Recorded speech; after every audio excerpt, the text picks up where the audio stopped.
ṣé ẹ fẹ́ gbọ́ tuntun? Alhaja Mewolaka ó ti dá sí ọ̀rọ̀ tó ń ṣẹlẹ̀ láàrin Alhaji Òṣùpá àti Àáfàá Súnà o. Kí ni àwọn orí sọ sórí ọ̀rọ̀ tó ń lọ yìí? Ẹ jẹ́ a jọ wo gbogbo ẹ̀ nínú fídíò yìí. Ẹ ṣe ń wo fídíò yẹn, máa bá mi like, ẹ máa bá mi share, kẹ́ máa comment. Ẹ̀yin tí ẹ ti subscribe, ẹ jọ̀ọ́ ẹ bá mi subscribe. Thank you so much. That is why you can't see my children on Facebook. That is why you can't see me posting my husband on Facebook. My past tẹ́ ẹ ti mọ̀ náà lẹ ti mọ̀. Àáfàá Súnà ṣé o rántí? Mo máa ń sọ̀rọ̀ kan, mo máa ń dúró dọjọ́ ọ̀rọ̀ lára èèyàn ni. Ṣé o rántí wípé o ti wá fún mi rí lórí ọ̀rọ̀ tí ò kàn ẹ́, tó ò mọwọ́, tó ò mẹsẹ̀? Ṣé o rántí? Ó dà pé ọ̀rọ̀ ẹ̀sìn ni mo sọ. Àbí mo kàn sọ̀rọ̀ kan tí ò kàn ẹ́? Kì í ṣe lórí ọ̀rọ̀ Saheed Òṣùpá yìí náà ni, ọ̀rọ̀ ọlọ́rọ̀ ni o. O ti gbé bọ́dì mi, o gbé kúrò ńbẹ̀, o gbórí ẹran sí. Until my husband called you to warn you. If not for my husband, tó ní kóhun tó deal pẹ̀lú ẹ̀, kóhun kọ́kọ́ pè ẹ́, kóhun kọ́kọ́ wò bóyá o máa wo ọmọlúàbí, ẹ máa settle amicably.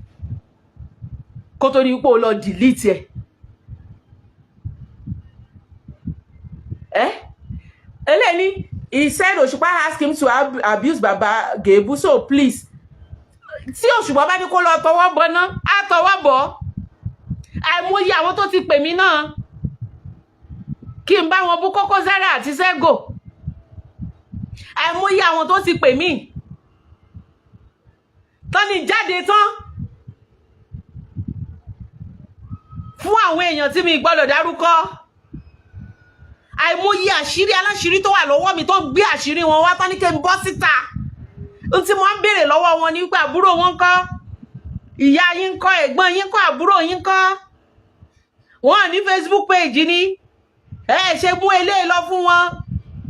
Tí wọ́n bá ṣe bí irú eléyìí méjì tẹ́ fẹ́ gbé fún mi, wọ́n popular, àwọn èèyàn follow wọn. Èmi jẹ́ dọ̀dọ̀yọ̀. Tẹ́ máa rán níṣẹ́ dèdèrìn, tẹ́ máa rán níṣẹ́ wèrè. Tẹ́ máa rán níṣẹ́ aláìlọ́pọlọ. Kí á mo ti ṣá wọn blocking. Òṣùpá ní kó lọ búyàn. Ṣé Òṣùpá ò lọ́mọ ni? Òṣùpá dẹ̀ celebrate àwọn ọmọ tiẹ̀, wọ́n ṣoríire. Mo ti sọ ṣáájú wípé tí ọmọ Òṣùpá bá rí Baba Gebu gẹ́gẹ́ bí ọmọ tó kọ́, ó máa dọ̀bálẹ̀ kí Baba Gebu ni.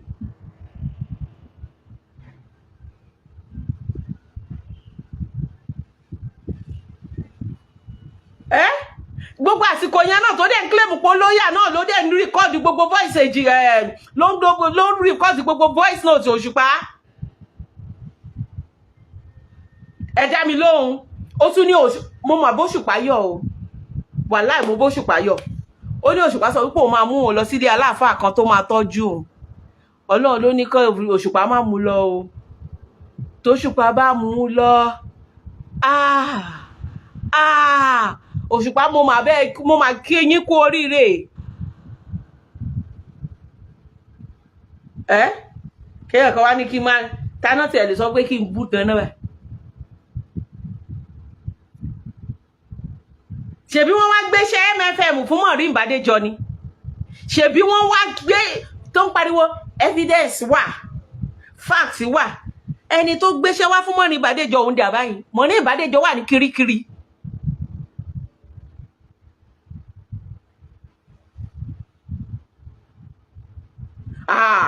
Abdulrasheed rárá sáà. Ó ti wá fún mi sáà, ó ti àráàsì mi rí sáà, ọkọ mi ló pè é wípé kó delete ẹ̀, wípé òun ò mọ bó ṣe ṣe social media wàhálà o, kó delete ẹ̀, kó ń bá wa parí ọ̀rọ̀ tó wà lẹ̀, pé blonso pé kò ní like ẹ̀ ló fi delete ẹ̀. Ó ti wá fún mi lórí ọ̀rọ̀ tí ó kàn, lórí ọ̀rọ̀ tí ò tiẹ̀ mọ́wọ́, tí ò tiẹ̀ mẹ́sẹ̀, torí pé mo sọ̀rọ̀ nípa ẹ̀sìn. Àwọn tó tiẹ̀ máa, àwọn tí ìbá ti jẹ́ kí àwọn tó jẹ́ wípé ìbá ti jẹ́ kí n ṣì jáàbù lórí, ká ní pé mi mọ nǹkan tí mo gbà ní. Àáfàá Súnà wà lára àwọn tí ó ti lè mú mi ṣì jáàbù lórí ńgbà yẹn. Òun àtàwọn ajá ìtàn wá fún mi ńgbà yẹn.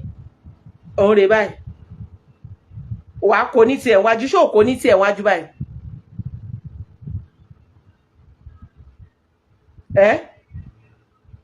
bó ṣe politician náà ni èló lẹ́dẹ̀ ń gbà àwọn tó ń gbolu lówó àwọn tó ń gbowó gidi gan tó ń fún ní millions multiple millions of naira wọ́n fi ọpọlọ ṣe campaign wọ́n fi ọpọlọ ṣe iṣẹ́ irọ́ tiyín kọ́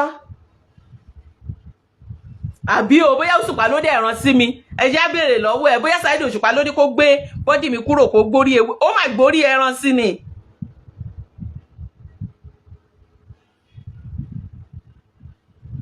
mi ní sọ jù bẹ́ẹ̀ lọ o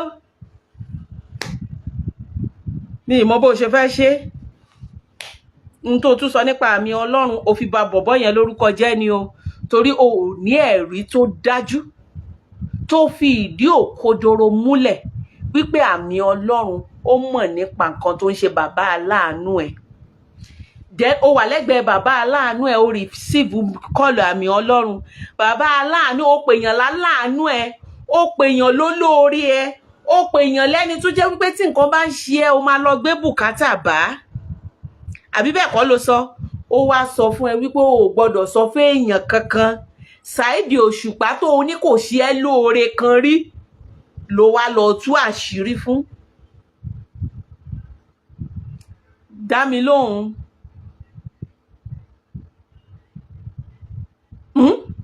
Saheed Òṣùpá tó o ní kò fún ẹ ní kọ́bọ̀ rí Ọlọ́run ló ní kí Saheed Òṣùpá má fún ẹ ní kọ́bọ̀ rí kó má fún ẹ lówó rí kó má ṣe ẹ láàánú rí ẹ láàánú ẹ ló ti rán lọ oko ìbànújẹ́ o ìkórìíta òfo àbí ẹni tó ṣe ẹ lóore ẹni tó ṣe ẹ láàánú ló ti kàgbákò yìí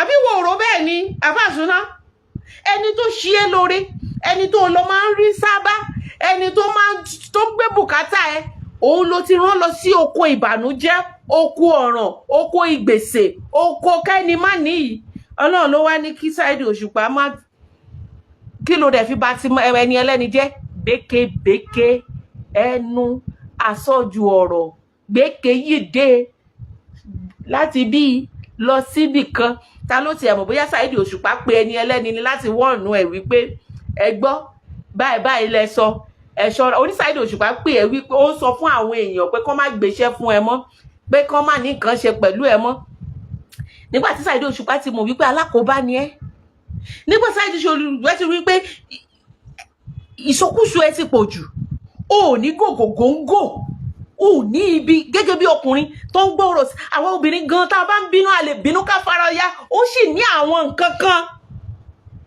tá a máa ṣẹ́kù sísàlẹ̀kùn àwa lè máa halẹ̀ pé a máa tú àṣírí o ṣùgbọ́n àwa gan mọ̀ wípé a gbọ́dọ̀ tú kì í ṣe nítorí èní nítorí ọ̀la ni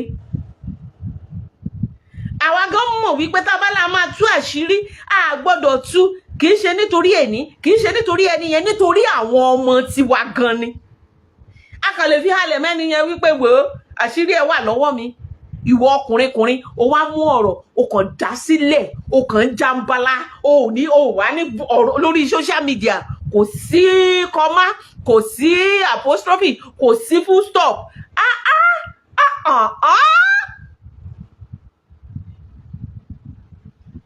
àmì Ọlọ́run ìwọ ló ń bá gẹrun ṣé ká tún wá gbarun àmì Ọlọ́run lọ́wọ́ ẹ ni a ti mọ̀ pé wọ́n ní bá bẹ̀ẹ̀ báyìí ṣé o tọ́jú irun ẹ̀ sílé abẹ́ kì í ronú ni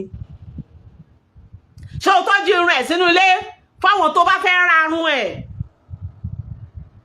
o ò tí ì rí wàhálà o ò tí ì rí àwọn èèyàn tó máa bẹ́ẹ̀ tọwọ́ bọ̀ tó máa bẹ́ẹ̀ fọwọ́ rò ó tó máa bẹ́ẹ̀ analyse ẹ̀ àwọn tó ní làákàyè tó máa bẹ́ẹ̀ gbé gbabi tí wọ́n go òrò ìwọ ló ń bá fárun ẹ̀ ṣé ìwọ tó tọ́jú voice note olóore ẹ bóyá o ti tọ́jú irun àmì Ọlọ́run sílé fáwọn ọ̀tá ẹ̀ tó bá fẹ́ lò ó ṣé o ní làákàyè ṣá jọ ta ló tún fẹ́ bẹ́ẹ̀ ṣe mọ́ olórin wo ló tún lè bẹ́ẹ̀ ṣe ta ló tún lè wá bẹ́ẹ̀ ṣe interview ta ló tún lè súnmọ́ ẹ mọ́ ta ló tún lè súnmọ́ ẹ mọ́ wá set ring light wá play voice note orí ẹ ò pé má bínú o orí ẹ ò pé èyàn ò gbọ́dọ̀ fẹ́rù ẹ lọ́kọ ò ní gògògóńgò tí wọ́n ń gbé ọ̀rọ̀ sí. O ò lè bá àgbà jẹun, o ò lè bá àgbà rìn, o ò lè bá àgbà rìn, o ò dẹ̀ lè rí opportunity kó o mọ̀ ọ́ lò. Ọ̀pọ̀lọpọ̀ yín, when you see opportunity, you don't know how to seize it. What you are always looking for is money. Tẹ́ bá pàdé mẹ́wàá lákàlẹ́ ní bó ṣe máa fún yín lówó lẹ́ máa mọ bí ẹ ṣe máa wò wípé kí ni mo lò lo mẹ́wàá láká fún. Àwọn kan lò mí lọ́wọ́lọ́wọ́ tán súnmọ́ mi, tán jẹ́ ọmọ fún mi, tán fi orúkọ mi pa millions in a legal way tí mi ìdẹ̀ fún ní 10 kọ́bọ̀ rí.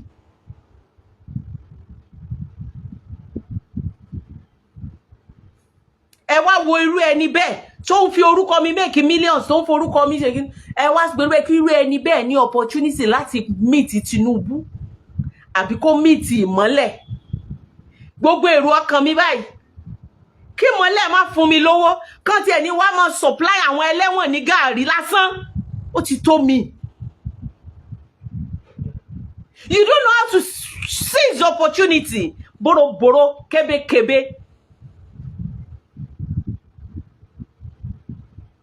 Kébékébé.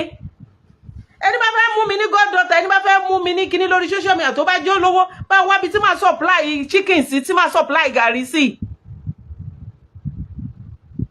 Bá ṣe máa ran ara wa lọ́wọ́ ni kì í ṣe kó máa rán mi níṣẹ́ tó lè rán ọmọ ẹ̀. Ó wá ní wọ́n rán ẹ, ìwọ náà ní ìwà Òṣùpá ò wá ẹ o. Àwa tún yàtọ̀ o. Àwọn táwa ń dárúkọ ló wá wa o. You understand? Àwa táwa ń dárúkọ ló tún wá wa náà wá phone number wa tán pè wá o. Àdẹ̀ túbà bẹ̀ jẹ́ o. Kán má ṣe sọ pé ìwọ tó wá wọn. So òun wá wọn lọ́kàn ara ẹ̀ kí ló ń wá fún? Babiala, owó oúnjẹ. Ó bọ́. Ó bọ́. Peanut.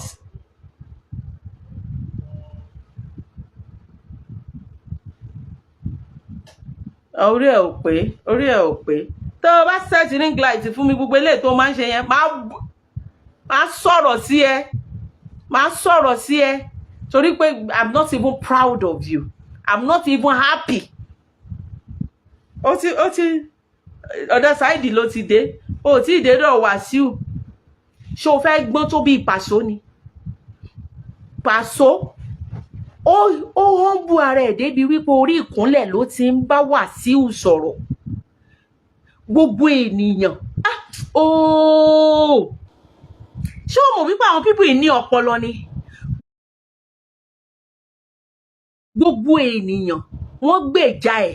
Even Saidi Òṣùpá gbèjà ẹ̀ lọ́dọ̀ Wàsíù wípé ó fẹ́ máa gun Pàṣọ ní rárá. Dọ̀la ó sì ń rà bàbà, ó sì ń bọ̀wọ̀ fún Wàsíù Àyìndé.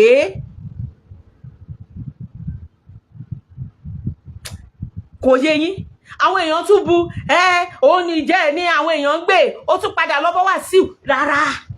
Ó sì ń sọ wípé I am still loyal, sir. Ẹ̀yin èèyàn mi ẹ má worry, mo loyal sí yín náà bọ̀ bàbá.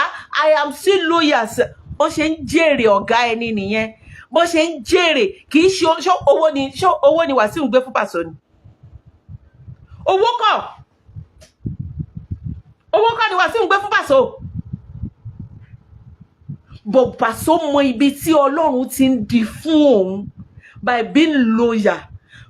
Bí gbogbo èèyàn sọ wípé Wàsíù ní ìgbéraga, ibi tó dáa sí nìkan ni Wàsíù rí. Ẹ̀dẹ̀ wo Òṣùpá bó ṣe bá Wàsíù jà tó, ó fi àyè ní Òṣùpá tó wá bú tó drag yìí, bó ṣe bá Wàsíù jà tó, Òṣùpá pàpà fi àyè wípé kó parí sílẹ̀. Tó bá sì ríra wọn báyìí, bàbá àtọmọ ni. Ìjà tí Òṣùpá gan bá Kọ́lá Olóòtú jà, wọ́n fi àyè kó parí sílẹ̀.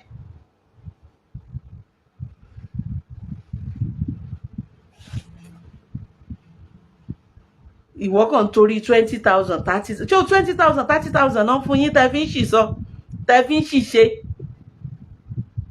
tẹ́ fi ń sọ̀rọ̀ àlùfàǹṣá. o tún fẹ́ mú ti Alhaji Oríyọmí mọ́ ẹni ẹlẹ́ni ó yá ayà bẹ̀rẹ̀ onígbà tó yá wọn sọ̀rọ̀ nípa bẹ́ẹ̀ ẹni ẹlẹ́ni ti rí ẹ bóyá ọ̀rọ̀ tí ẹni tó Oríyọmí tó jẹ́ wípé ẹjọ́ gbogbo ìlú ó ń dájọ́ ọmọdé ó ń dájọ́ àgbà ó ń fi òye gbé bóyá ó ti wí ẹ nígbà tó pé ẹ tó béèrè ọ̀rọ̀ lọ́wọ́ ẹ nígbà tó pé ẹ tó béèrè ọ̀rọ̀ lọ́wọ́ ẹ bóyá ó ti sọ̀rọ̀ jù èmi rẹ̀ ò mẹ́bẹ̀ lákífẹ́ wá àbíbù ìyá rẹ̀ akin lẹ́yìn sà ìyá yùn lẹ́nu rí ìyá bí sọmọ rí o you understand bóyá Alhaji Oríyọmí ti wí ẹ nígbà tó béèrè ọ̀rọ̀ lọ́wọ́ ẹ bóyá ó ti sọ̀rọ̀ jù ó ti sọ àwọn nǹkan kan ló ti wò wípé ẹni ẹlẹ́ni yá sún sẹ́yìn ó ṣàkíyèsí ni wọ́n sún sẹ́yìn fún ẹni ẹ̀yin búsílíkà tẹ́ bá ti rówó anything ẹ wẹ́ jẹ́ kí n máa lọ ìtasọ yìí náà tó repetition ló kù. I hope you have learned your lesson from this and I hope ẹ̀yin oní loyalty stupidity loyalty ìsọnù tẹ́ máa ń inherit someone's enemy tẹ́ máa ń jàjà wèrè ìjà kínní ẹ̀yin ẹbí amúramáròde tó jẹ́ pé ní tẹ́ bá ti ń bá jà èèyàn ò gbọ́dọ̀ hype èèyàn ò gbọ́dọ̀ bá ṣọ̀rẹ́. I hope you will learn from this. Èbúté òfo ló máa ń jáyàn sí èbúté àbùkù àti ẹ̀tẹ́ ló máa ń jáyàn sí. Loyalty does not mean stupidity. You love somebody, you love someone, promote his work, celebrate his or her achievement, celebrate his or her children, do good write-ups about him or her, write good recommendations about him or her. And if the need be, whenever you realize pé he's being defamed, àbí àwọn èèyàn fẹ́ bá tiẹ̀ jẹ́, come for his defense without stepping on toes. Wá fún defense ẹ tí ìbá ṣe tèmi ẹ ti bá ti Fẹ́mi Adébáyọ̀ jẹ́ lórí ìkànnì yìí. Ìgbà tí mo tó sọ̀rọ̀ wípé ẹjá wo ní direction yìí tí ìbá ṣe wípé yẹn Aládùkẹ́ wá fún mi tó sọ di tèmi àbámájà. That is it. If you love somebody, you can defend him or her without stepping on toes. Rárá o, I remember so years. He did this, he did that. He's not a bad person. That is how to do it. Ṣùgbọ́n pé torí pé o jẹ́ olólùfẹ́ èèyàn kan, o jọ́rẹ̀ẹ́ èèyàn kan, o wá torí tí ẹ set ring light báyìí, o wá ń ṣe analysis show 3 hours nítorí èèyàn kan, nítorí pé òun bá bú ọ̀tá ẹ̀ ọmọ òun fi ọwọ́ ààrẹ lé àwọn olórí àti aláàánú dànù ni. Ó mọ bí tẹ́ ti máa pàdé náà ó mọ ẹni tọ́lọ́run rán sí ẹ náà ẹni tó sásábẹ́ ẹ lè má jẹ́ ẹni tọ́lọ́run rán sí ẹ ó lè jẹ́ ẹni tó ti ẹ̀rù lẹ máa pàdé níbi kan tọ́lọ́run máa rán sí ẹ ìgbà tó bá ti wá bàbẹ̀ jẹ́ ńkọ́. Ọ̀rọ̀ mi ò jù báyìí lọ. Mẹ́wàáláká lórúkọ tèmi. Ire lójú owó rí. Ṣé máa ra gold? Shira ta gold. Shira gold ní Dubai ní Kobai sister ni olóòótọ́ ni accurate grams ló máa fún yín. Oye tó ń ta direct láì fi kún ló máa bá yín rà. Owó wípé ẹran níṣẹ́ ló kàn máa gbà. Tó bá fẹ́ tuta ò nídìí láti wá visa lọ Dubai. Saudi gold, English gold, Dubai gold gbogbo ẹ̀ ló ní correct grams. Sọ wípé látọ̀dọ̀ Mẹ́wàáláká ire lójú owó rí ire lójú gbogbo wa máa rí. Mẹ́wàáláká lórúkọ tèmi. Aya Àdìsá ni mí. Ire o.